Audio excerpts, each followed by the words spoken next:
Le pied est composé de plusieurs articulations. Tout d'abord, l'articulation soutalienne. Il s'agit de l'articulation du tarse postérieur.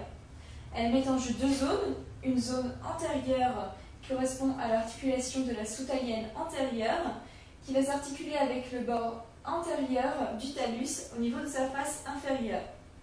En arrière, une surface cartilagineuse plus grande et carrée, il s'agit du thalamus.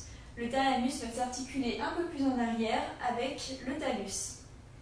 Entre le thalamus et la surface cartilagineuse de la soutalienne antérieure vient se placer une petite gouttière appelée sillon calcanéen. Ce sillon calcanéen va former avec le sillon astragalien au niveau du calcanéus le sinus du tarse. Dans ce sinus du tarse, nous avons le passage du ligament interosseux. L'articulation transverse du tarse correspond à l'articulation entre le tarse antérieur et le tarse postérieur. Elle va mettre en jeu la tête du talus qui vient s'articuler avec l'os naviculaire en avant au niveau du bord interne. Au niveau du bord externe, il s'agit du calcanéus dans sa portion antérieure qui vient s'articuler avec l'os cuboïde. Il existe un ligament bifurqué qui vient soutenir cette articulation. Ce ligament bifurqué va partir de la face antérieure du calcanéus dans sa portion supérieure, se diviser en deux branches. L'une va se terminer au niveau de l'os cuboïde et l'autre au niveau de l'os naviculaire. Enfin, l'articulation tarso-métacarpienne.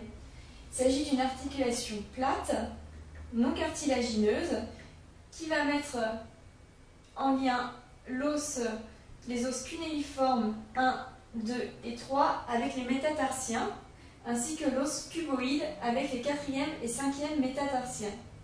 On peut noter que le 2e métatarsien s'encastre entre le 1er et le 3e cunéiforme.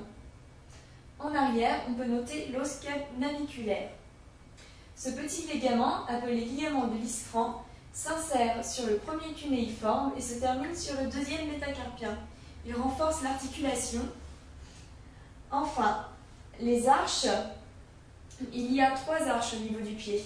Il s'agit de l'arche antérieure qui va du 1er au 5e métacarpien, de l'arche externe sur laquelle nous allons reposer. Cette arche externe est composée en arrière du calcanéus, puis du cunéiforme et enfin du 5e métacarpien.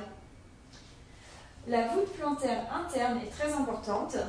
Cette arche est formée du calcanéus, d'une portion du talus, de l'os naviculaire, du 1er cunéiforme ainsi que du 1er métatarsien.